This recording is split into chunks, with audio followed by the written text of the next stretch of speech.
Ladies, gentlemen, and pals of all ages, today it's time to go absolutely balls to the wall all out on player damage. Because as much as the game is called Palworld, if you actually fully invest in your player for combat, giving yourself every bonus the game has to offer to yourself, you can do some absolutely insane things like defeating the Xenolord raid without a single base pal active and with time to spare too, or soloing hard mode tower bosses without ever moving a step from where you enter.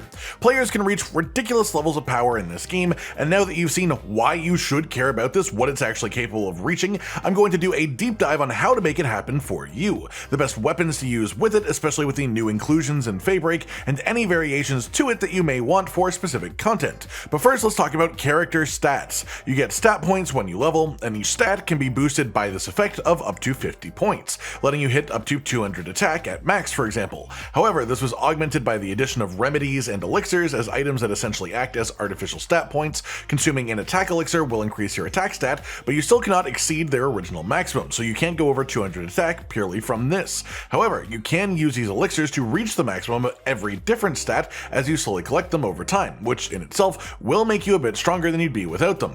With the electric medicine workbench, you can craft these, or you can find them in supply drops, or trade for them with dog coins too. Then there's the weapon that you'll actually want to use to fuel this, but if you want to be at absolute peak performance, there are 3 weapons you want to consider, and all of them are obviously at their best at legendary quality 2 from the legendary schematics. First is the plasma cannon. This has the highest damage output potential of any weapon in the game now, if you are able to just freely fire it at the weak point of your target. That said, it does require you to aim, and it has the negative of a long reload time that you have to start again if you get interrupted during it or if you roll, things like that. The only main issue with this weapon is that the ammo is quite expensive to use, with 5 shots costing 10 electric organs and 1 hexlight to craft. That said, I would recommend this for any properly difficult content that you want a good consistent weapon for and are willing to shell out for the expensive ammo, because this is worth it. But for a more budget-friendly general use weapon, there's also the advanced bow. This does a ton of damage, it has a really consistent sort of fire rate to it, and it isn't so much reloading as it is the draw time of a bow and arrow that you'd expect. The damage is high, the fire rate is solid, the only negatives are the fact that you need to aim and hit the weak point or your damage will go down a massive amount. In comparison to the plasma cartridge for the plasma cannon, you can craft 10 advanced arrows for 1 hexlight and 1 stone. As well, the weapon is just more comfortable to use in my opinion for general combat in the game, as it doesn't have the reload negative either, and it's just easier to move while using. Then the third weapon is one that I think most people will generally prefer using in a lot of situations, which is the multi-guided missile launcher. This weapon can only be found from drops to begin with, and it's quite a powerful one too, once you get a higher rarity version of it at least. It's like the standard guided missile launcher that you can unlock in the tech tree, which fires homing missiles. However, this version fires 4 missiles per reload. This significantly increases its output potential in general, and this is either the second or third in damage output potential depending on a few different factors. The first is just the missiles homing towards enemies, so you aren't dependent on aim. You don't have to slowly think about your shot, you can literally fire it as frequently as the reloading allows you. The second is the reload animation for the weapon does not match the actual technical reload time. So if you have 2 multi-guided missile launchers in your weapon slots, you can fire one of them, start the reload, and then as soon as you see the number change in the corner, you can weapon swap to your second missile launcher. This will complete the reload early, and if you repeat this back and forth, you'll just cut a ton of time off each reload cycle, which makes your damage go up a massive amount as a result. Generally speaking, to sort of explain where I would use each of these 3 weapons, the plasma cannon is the best for any situation that you can get consistent weak point hits. The advanced bow is a bit cheaper and still comparatively very good to use for general combat, like just roaming around the world, killing alpha pals, or collecting bounties, whatever you'd like really that doesn't require min-maxing. Then the multi-guided missile launcher for anything where you want to focus more on movement and positioning than aiming, or if the enemy just moves too much to consistently hit weak points on it as well. Also worth noting that the multi-guided missile launcher has its even further niche for the attack helicopter boss on the level 60 oil rig, where it's just absolutely exceptional, as you can win the entire fight by just sitting under cover and firing missiles out at it until it dies. After the recent patch, updating drop rates, the legendary schematic for all of the weapons here have been boosted to 1.25% chance from the golden chest at the end of the level 60 oil rig, with the multi-guided missile launcher also having a 0.5% drop rate from the level 55 oil rig golden chest, and the advanced bow having a 0.075% chance of dropping from Feybreak dungeon chest 2. Past that, obviously you want high tier armor defensively, so legendary versions of these ideally, with the highest drop rate being from Feybreak supply drops. Then there's also accessories too, and the best way to gain offense would be attack pendant +2 for 15% bonus attack, attack pendant +1 for 10% bonus attack, and then the standard attack pendant for 5% bonus attack. But if you want survivability too, which I would say is decently important, I'd recommend dropping the standard 5% boost attack pendant and using the 2 remaining slots on life pendant +2 for 30% bonus maximum health, and defense pendant +2 for 30% bonus defense as well. Then you can always bust out the multi-climate undershirt +2 whenever temperature requires you to have it. All 3 of those +2 pendants that I just mentioned have a solid drop chance from Blasphemous Ryu as a raid fight. Alternatively, they can drop in dungeon end chests or supply drops on the Snow Mountain area, the Sakurajima area, or the Feybreak Island. The attack +1 pendant specifically drops from desert and volcano, dungeon end chests, and supply drops.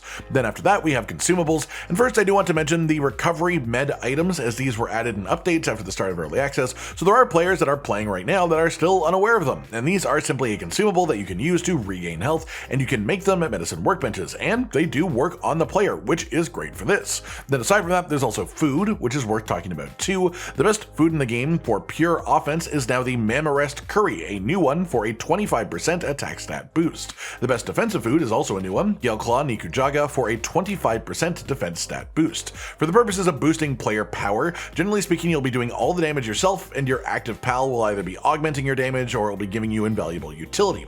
So you want to use the defense food on the pal you plan to have active and out, and the offense food on you yourself, on the player, to boost your own damage. That's it. The next step here is actually to talk about the pals themselves and how to use them to boost your damage into insanity. The first step are your 4 passive party members, the ones that you will never actually throw out of their sphere.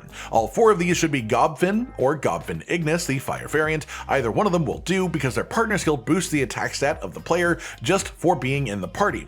This effect increases with star ranks from 10% at no stars up to 20% at 4 stars through essence condensing, so an ideal damage setup has 4 fully condensed Gobfin.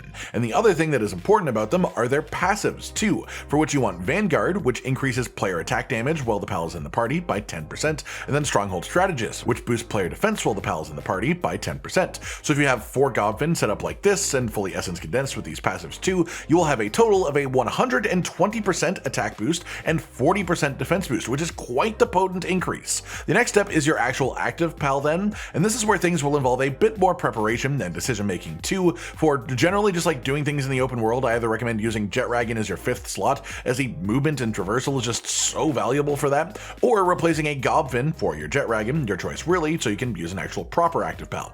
For tackling specific challenging content or just maximizing player damage overall, you want to use one of the pals whose partner skill changes the player damage type while being ridden. For Ice, which is the most relevant really, this is Frostallion, and this is what you'd want to use for Xenolord as an example, and this is because changing player damage to super affect the pal that you are fighting is the largest damage bonus that you can give to the player from your active pal.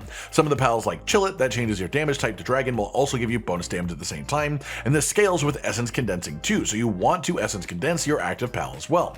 And if it's a pal that you plan to be riding, the passives that you'd ideally want on it are Vanguard to boost player damage further, Swift for 30% bonus movement speed, Legend for 20% attack, 20% defense, and 15% movement speed, and then Runner for 20% bonus movement speed.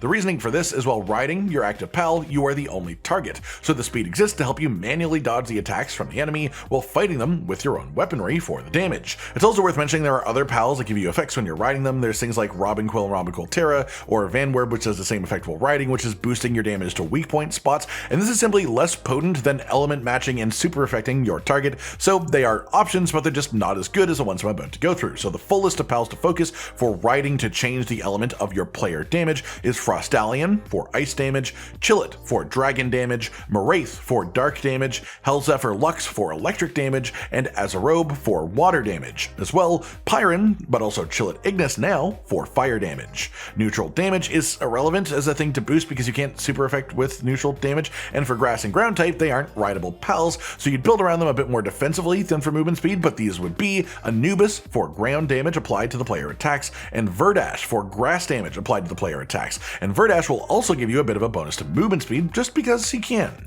That said, there's one more pal absolutely worth mentioning in this sort of a video, in this role, but specifically for activities like hard mode towers or clearing out the level 60 oil rig, stuff where you expect to be in really long drawn out fights, and it's Felbat. This pal's partner skill gives you Lifesteal while it's active, and with our focus on insane damage scaling, Lifesteal for the player based on our damage turns into a pretty silly amount of healing too. So for any situation where full pure offense isn't your only goal and instead you want comfort support or being able to sustain your own health while full face tanking things. If that's what you want, Felbat is an incredible companion to use instead of the offense boosting active pals. That pretty much does it then, everyone. Just a full deep dive on player specific power in Palworld, how to get as much as possible, which weapons you want to use and for what reasons, and different variations of the setup that you may want to use for different parts of the game too. Obviously, some of the parts of this are pretty excessive, really, but even just doing the easier parts of setting this up will make you so much stronger than going into combat raw. I hope you've enjoyed this and hopefully it helps you out in taking down any of your enemies that are left in the game. Like if you liked the video, subscribe to the notification bell for more, and most importantly, ladies and gentlemen, until next time, stay sweet. Josh, Cotton, and Hollow with the videos, dropping the humor like a hammer on your tippy toes, bringing entertainment on a daily arrangement to take our insanity and turn it into entertainment. Yes, I said entertainment twice, to reiterate that it is nice to look into your faces on a mostly daily basis when you let us in your homes to make the whole world a stage. Goodbye.